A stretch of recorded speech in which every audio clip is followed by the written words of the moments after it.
It was well past midnight when Claire Dalton, CEO of a multi-million-dollar tech firm, found herself barefoot, exhausted, and locked out of her luxury Manhattan apartment. The elevator had just dinged shut behind her when she realized no phone, no purse, no keys. All she had was a box of leftover pasta she'd intended to eat straight from the container. She'd stepped out for just a second to check the hallway noise, and the heavy door had sealed behind her. Her silk blouse stuck to her back from the July humidity, her nerves fraying. She sank onto the hallway floor, silent curses swirling in her mind. Of all nights after a brutal board meeting, after firing a VP who had been like a brother, that's when she heard it, the creak of a stroller and the soft of a child singing. At the far end of the hall, a man wearing a faded hoodie and pushing a sleepy little girl wrapped in a pink blanket paused. He looked at her with a mix of confusion and concern. He had kind eyes, tired ones too. "You okay, ma'am?" he asked, adjusting the blanket on the girl's shoulder. Claire straightened, brushing her hair behind her ears. Locked out, no phone, no dignity either. He chuckled softly. "Well, dignity's overrated." She gave a half smile. "So is pasta. Want some?" He hesitated, then sat a respectful distance away, the stroller parked between them. "I'm Ryan. That's Ella. She's had nightmares all week, so hallway walks at midnight are our thing now." Claire leaned over to wave gently at the girl. Ella." The little one peeked, gave a sleepy nod, and tucked her teddy bear closer. "Do you live here?" Claire asked. He nodded. "5th floor. Been here 6 months. Trying to get steady work again." Something about his tone, casual but proud, stuck with her. "So you're between jobs?" she asked carefully. "I fix things, fences, appliances, odd jobs. Did HVAC for years before the company folded. It's been a scramble raising Ella solo."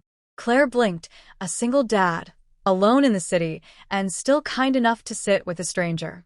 A silence settled and gentle, not awkward. Then Ryan rose.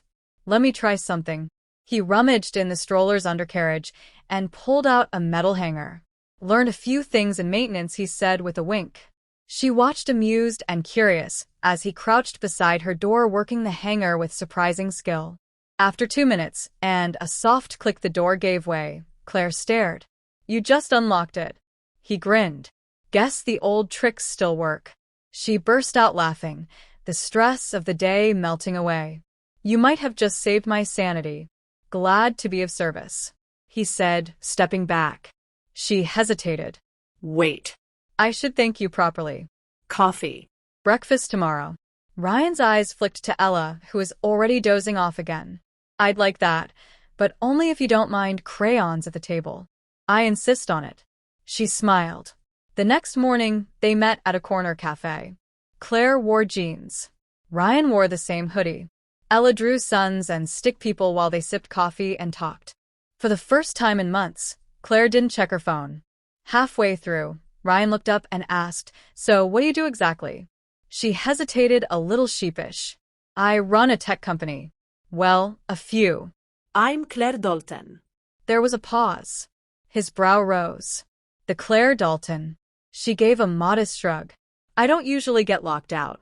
He laughed, a full, real laugh that made Ella giggle. "Well," he said, sipping his coffee, "good to know CEO need rescuing sometimes too." 3 months later, Ryan was working full-time on-site as a facilities consultant for Claire's new foundation, one that funded vocational training for single parents. It was his idea. He never asked for favors. She never offered pity. What grew between them was built on midnight pasta, hallway walks, and shared humanity. And every now and then, when Ella wanted to hear a bedtime story, Claire told her the one about the night a CEO locked herself out and let kindness in.